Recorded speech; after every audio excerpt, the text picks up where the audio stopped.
Bien,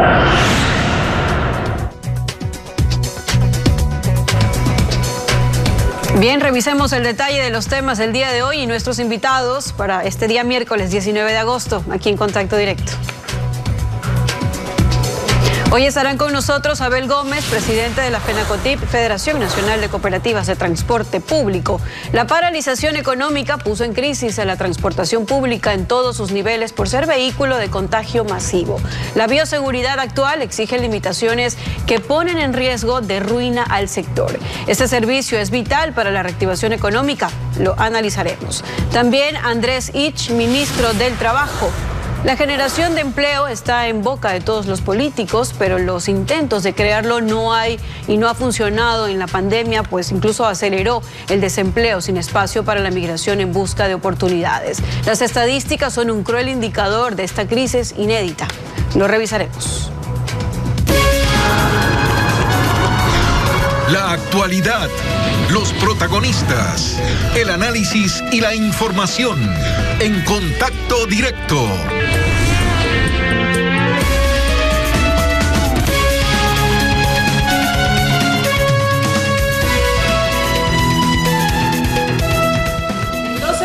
Se incrementó el número de estudiantes en los colegios fiscales. Son aquellos que migraron de la educación privada a la estatal por falta de recursos. Se estima que esta cifra aumente, pues aún falta el periodo de matrículas extraordinarias en Sierra y Amazonía.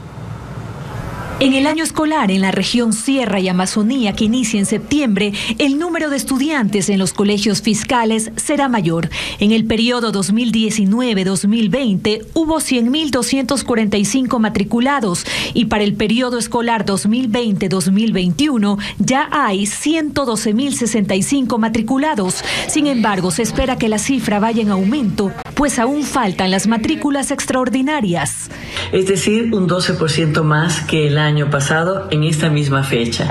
De estos 112.065 estudiantes, aproximadamente 56.000, que es el 50%, pertenecen y son traslados de la educación particular, es decir, municipal, privada y fiscomisional, a la educación fiscal. Y es que debido a la falta de empleo o ingresos económicos, muchos padres de familia se han visto en la obligación de cambiar a sus hijos a la educación fiscal.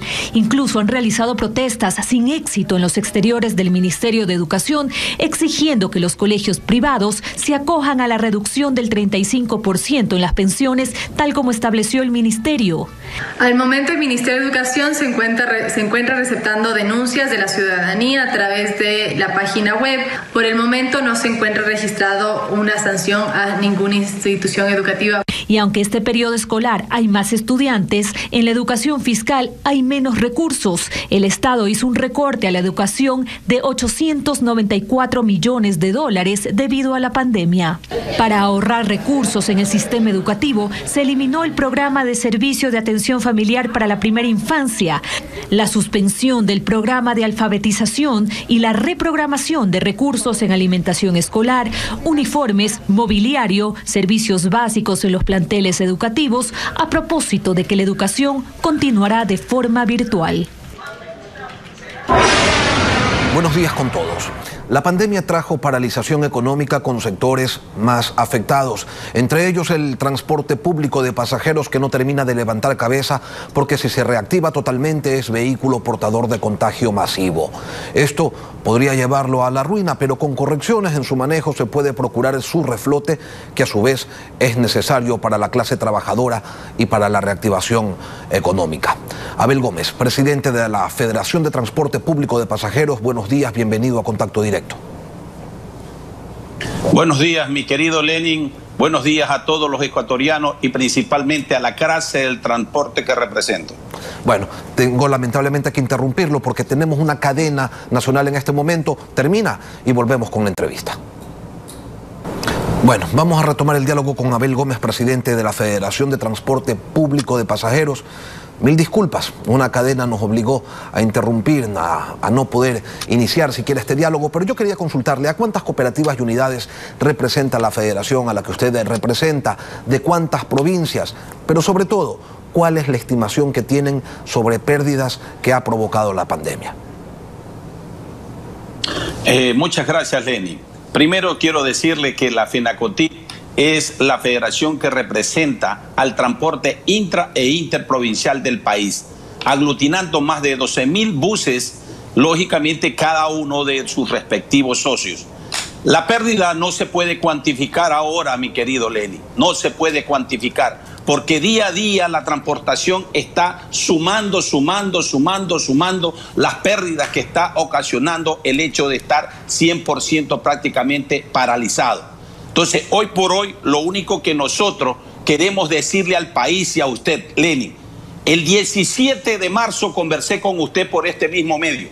Y justamente allí nosotros mismos presentamos nuestra voluntad al pueblo ecuatoriano de decir que teníamos que paralizar totalmente. Lamentablemente ese mensaje no ha sido claro para el gobierno, porque nosotros esperábamos que el gobierno correspondiera con un plan de contingencia que fuera basado a una moratoria de nuestros créditos, a la novación de nuestros créditos, a préstamos emergentes para pagar la nómina, para sostener la nómina, para no despedir gente.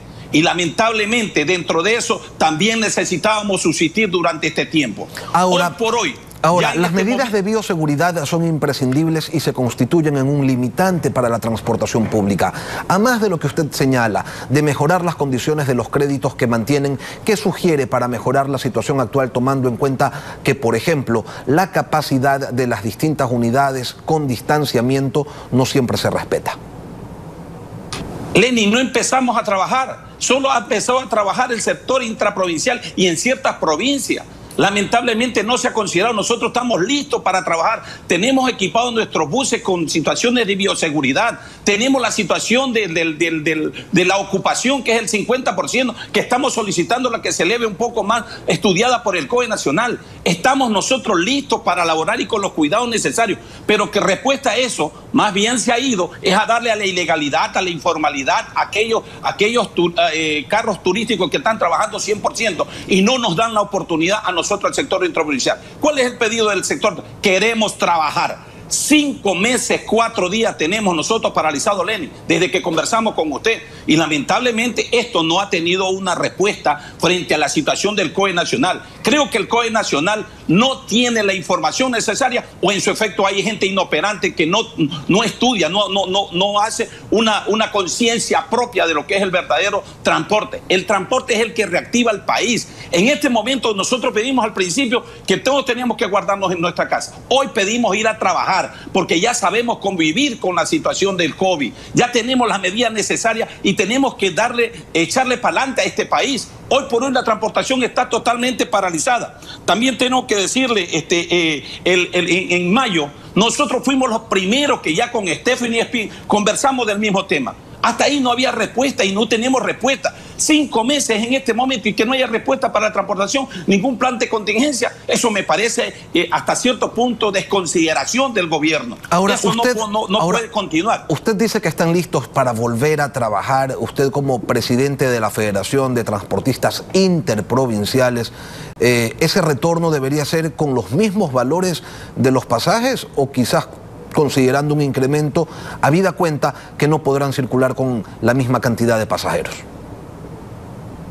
Lenny, yo considero que en el protocolo que nosotros propusimos lo dijimos bien claro. Nosotros propusimos un manejo de situaciones de la parte económica, pero lamentablemente no lo han estudiado, no ha habido ninguna ayuda. Nosotros le dijimos al gobierno, o ustedes subsidian la situación de los gastos, o en su efecto esto va a repercutir en la tarifa del usuario.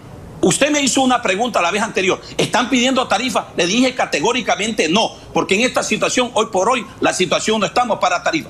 Pero frente a una falta de respuesta del gobierno, de iniciativa en la parte económica, lamentablemente nosotros no nos queda otra cosa más que decirle que necesitamos ir a trabajar y comenzar a hacer evaluaciones frente al tema. Ahora, ustedes necesitan trabajar, Abel, ustedes necesitan trabajar y la población necesita transportarse. Pero si no pueden ir con el aforo completo, ¿habría quizás la necesidad de incorporar nuevas unidades? Pues yo considero, Lenin, que nosotros tenemos un contrato de operación, nosotros tenemos las unidades listas para trabajar. ¿Qué es lo que está pasando? ¿Qué es lo que se quiere? Vemos que las acciones del gobierno es prácticamente quebrar a la transportación interprovincial e intraprovincial. Eso no creo que sea justo. Hay inversiones de más de $1.000 millones frente a la situación de parque automotor. Hoy por hoy el turismo está trabajando 100%. Sí, la ilegalidad, la informalidad sin una situación de cuidados en la cuestión de bioseguridad. Nosotros hemos invertido en la situación de bioseguridad para servir al pasajero. Hoy por hoy lo que tenemos que tener los cuidados, Lenny. Adicionalmente a esa situación, yo creo que el transporte público ha dado fiel demostración de obediencia y de coordinación con el Ministerio de Transporte, con el Ministerio de Finanzas. Ha solicitado, lógicamente, que la Asamblea Nacional se pronuncie en la parte económica. No hay reactivación. En este momento, por ejemplo, Lenny, ¿cómo es posible que tengamos una ley humanitaria y no se esté cumpliendo la situación de las novaciones de los créditos? Solamente eso no se está cumpliendo de la ley humanitaria. Se lo pregunto porque ustedes han señalado desde la Federación que ha habido acoso por parte de los bancos, cooperativas financieras, casas comerciales, empresas que venden carrocerías, fideicomisos, entre otros. Pero ¿es solo ese punto de la ley de urgencia económica de apoyo humanitario que no se cumple o hay otros adicionales? Adicionalmente a todo lo que usted ha manifestado, que lo ha señalado con perfecta claridad, Lenin, tampoco hay préstamos emergentes. La transportación se le ha cerrado totalmente toda su situación de operación ante la banca. En este momento no tenemos ni siquiera para hacer un crédito de consumo, porque estamos cerrados por ser transportistas, porque lógicamente no están operando nuestras unidades. ¿Qué pasó, Abel, con el programa del gobierno Reactívate Ecuador, que se suponía que iba a ser pues un tanque gigante de oxígeno para los distintos sectores productivos? Para el sector de la transportación quedó solamente como un espejismo. Dentro de eso, Lenny, yo tengo que ser claro. Eso simplemente fue como para la publicidad. Ban Ecuador nunca funcionó. Reactívate 1, lamentablemente nunca accedimos a un crédito. Reactívate 2, hoy día estamos en una programación con el Ministerio de Finanzas, que se están trabajando supuestamente un crédito para poder comprar deuda, pero lamentablemente no hay una decisión firme para que se pueda la banca involucrar en este tema. Hoy por hoy la ley, mire que los asambleístas, ¿cómo es posible que aprueben una ley simplemente terminando de decir están o podrán la banca hacer las reestructuraciones o innovaciones? Tenía que ser directo, mandatorio el tema de la ley. Lamentablemente en este momento la transportación le declara al país, le hace una declaración que nos declaramos en quiebra. La transportación está en quiebra y todo el sector de la transportación no va a ir a los bancos a firmar ningún documento de reprogramaciones en las condiciones que quiere la banca. Nosotros necesitamos innovaciones. Nosotros necesitamos definitivamente en que se atienda en mesa este tema tan delicado, porque las tablas de amortización tienen que ir en condiciones de menos a más, es decir, empezando a pagar una letra baja de acuerdo a la reactivación y lógicamente paulatinamente que vaya subiendo, pero eso no lo está considerando la banca. A ver, la transportación pública de pasajeros utiliza diésel subsidiado. Actualmente no hay subsidio por la caída de los precios internacionales del petróleo. El gobierno está implementando un sistema de bandas de precios que prevé la focalización del subsidio al diésel para los transportistas. ¿Ha decidido el gobierno en común acuerdo con el sector cómo se aplicará la focalización cuando el precio internacional del crudo suba? El día 22 de mayo nosotros nos reunimos con el ministro René Ortiz. Hasta el día de hoy nos llaman del Ministerio de Energía. El Ministerio de Finanzas tenía que reunirse con los dos ministerios para hacer un reglamento o un instructivo para manejar la banda de la situación de los precios con relación a la focalización. Pero no ha habido hasta el momento ninguna reunión. Hoy por hoy ya los precios están elevándose sobre lo que veníamos pagando. Eso significa que va a repercutir en tarifa. Lenin, lamentablemente se nos escapa de la mano. Hoy por hoy la transportación va a ser un llamado entre transportistas, entre la gente de territorio, va a ser un llamado para unirse y lógicamente empezar a hacer un trabajo como en la época del 98. O sea, aquí tenemos que ir a un rescate financiero sobre estas empresas que hemos apostado al país y que hoy por hoy tenemos prácticamente la ignorancia del gobierno, que nos ignoran por una situación, yo no sé si es que está con la intención de que quiebre el sector. Eso no lo podemos permitir, mi querido Lenny. Entonces, la focalización del subsidio se tiene que dar, pero lamentablemente el ministro René Ortiz no se sienta a hacer el instructivo con el Ministerio de Finanzas. Abel Gómez, gracias por acompañarnos esta mañana aquí en Contacto Directo. Muchas gracias, Lenny.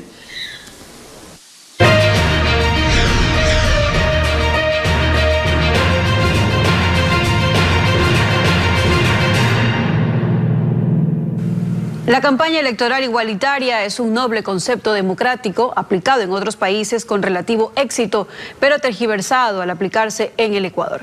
Alfredo, buenos días. Buen día, Samantha. Buenos días a todos. Multiplicidad de sujetos políticos con licencia para matar es el equivalente a proliferación de agrupaciones reconocidas por el CNE para recibir financiamiento del Estado para sus candidatos. Quedó demostrado en el correísmo que el número de firmantes que apoyaban esas agrupaciones excedían todas las firmas sumadas al número de ciudadanos en el Ecuador.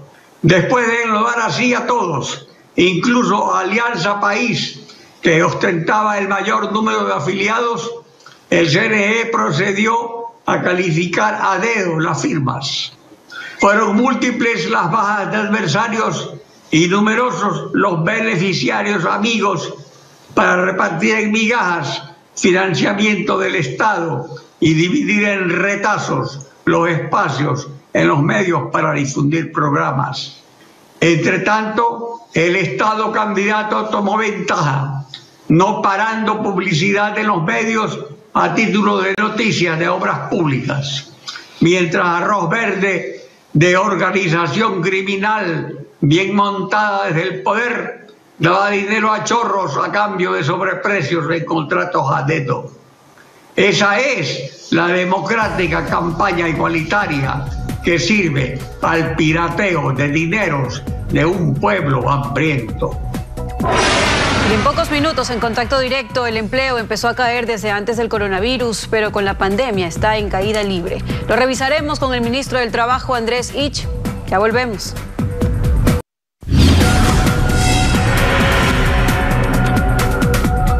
La crisis económica que dejó el gobierno de Rafael Correa y que este no ha podido solventar hizo crecer el desempleo y el subempleo. La pandemia trepó este índice a un nivel que recuerda a la crisis bancaria de hace 20 años, cuando aproximadamente 1 millón de ecuatorianos emigraron a otros países para buscar trabajo.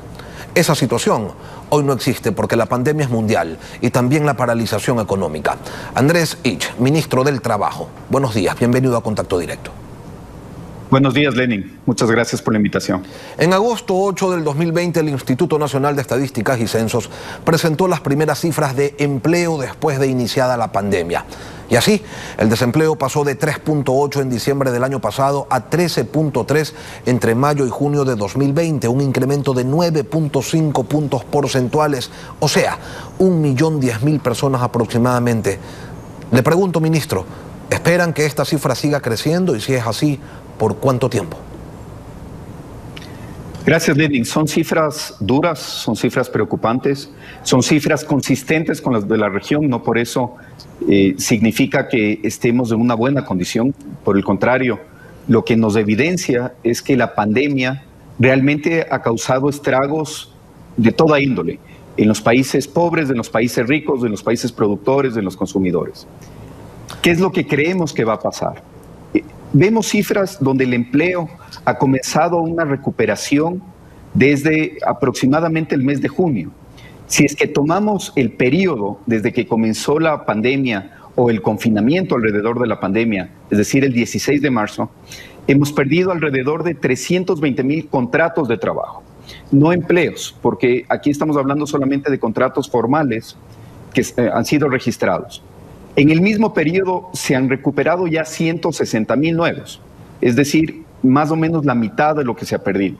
Esto lo que nos deja ver, y sobre todo si tomamos las cifras desde junio, y especialmente desde que se aprobó la ley humanitaria, se han creado 100.000 contratos nuevos de trabajo. Es decir, ha habido una pequeña recuperación que esperamos que siga creciendo a medida que las actividades comienzan a normalizarse. Es complicado y es difícil hacer una predicción, sobre todo cuando no sabemos cómo va a desarrollarse la crisis sanitaria en los próximos meses. Hay anuncios de posibles vacunas, de posibles tratamientos más efectivos, hay mejores protocolos, la ciudadanía también conoce de manera más completa y más clara cómo cuidarse.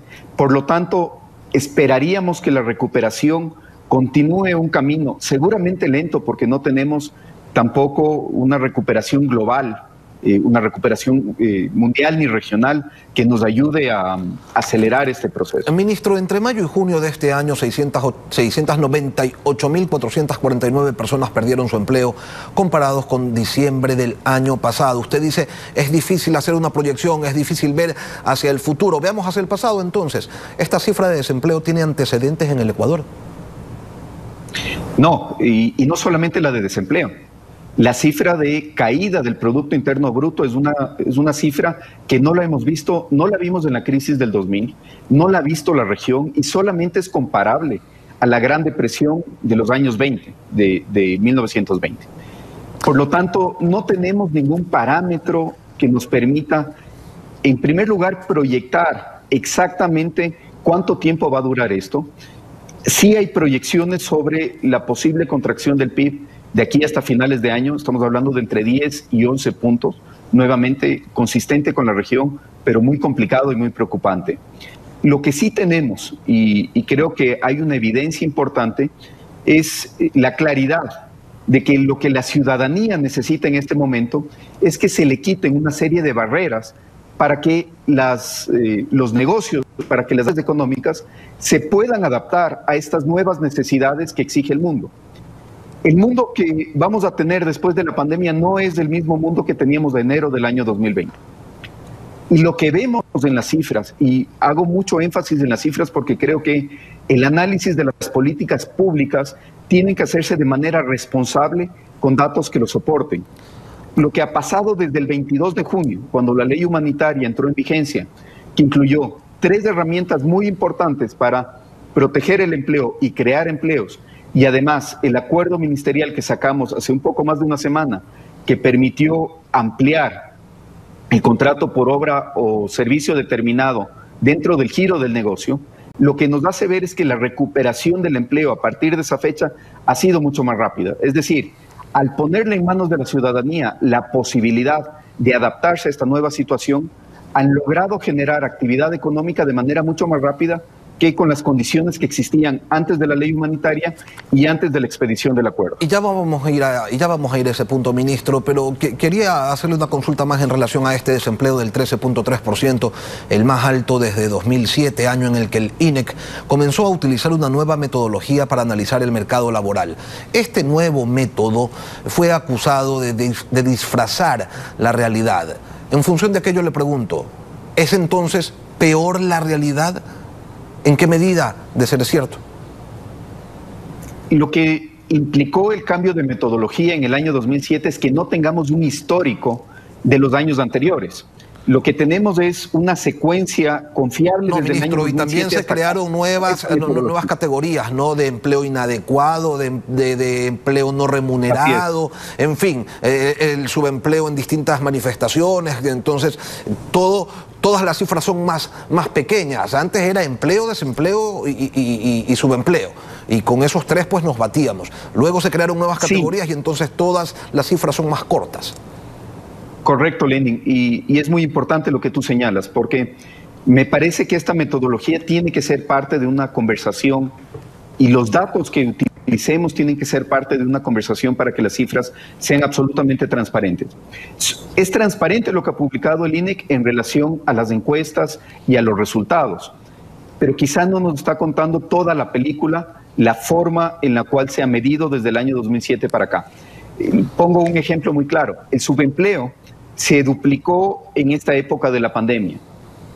Lo que no nos dicen las cifras es si ese subempleo, tal como están medidos, realmente es un subempleo que está generando problemas graves a la ciudadanía, o si es que es un subempleo que está marcado solamente por la reducción de horas, porque lo que la metodología actual nos dice es, si es que una persona trabaja menos de 40 horas o gana menos de $400, está en subempleo.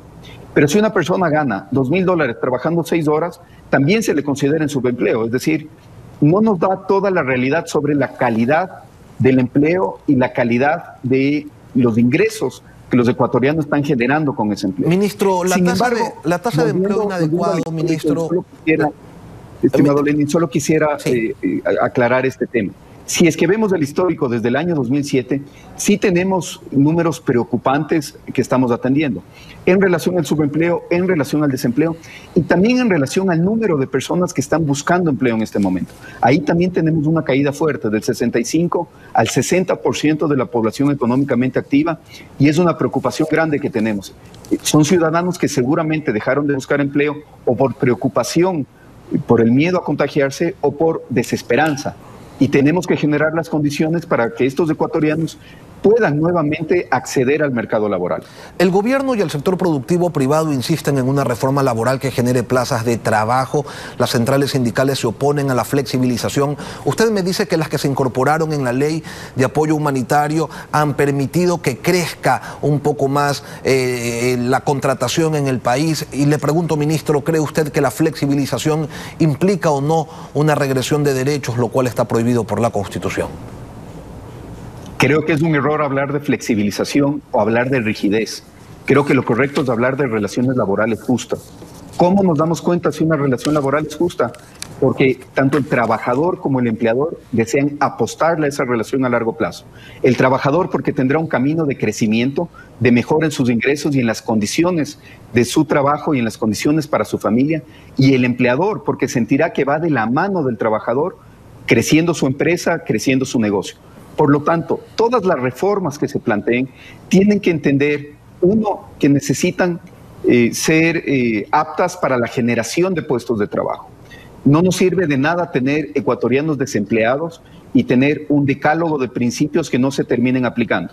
Entonces tienen que generar puestos de trabajo, tienen que garantizar condiciones idóneas para este crecimiento conjunto de trabajadores y empleadores y tienen que garantizar también certeza. Uno de los problemas serísimos que tenemos en este momento es que la informalidad ha crecido mucho.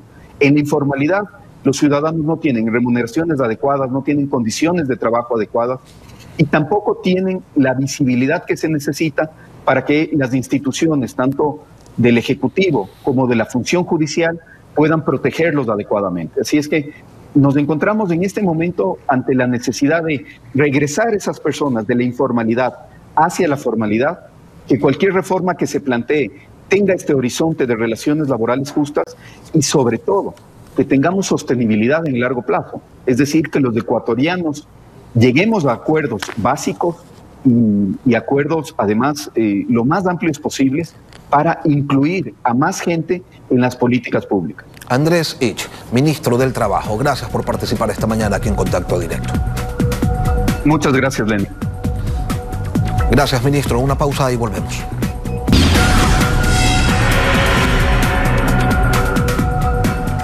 Son las 7 de la mañana con 30 minutos. De esta manera estamos despidiendo Contacto Directo, como siempre, a ustedes. Gracias por la sintonía. Lenin. Bueno, las noticias continúan, así es que manténgase en nuestra sintonía. Tengan todos un buen día.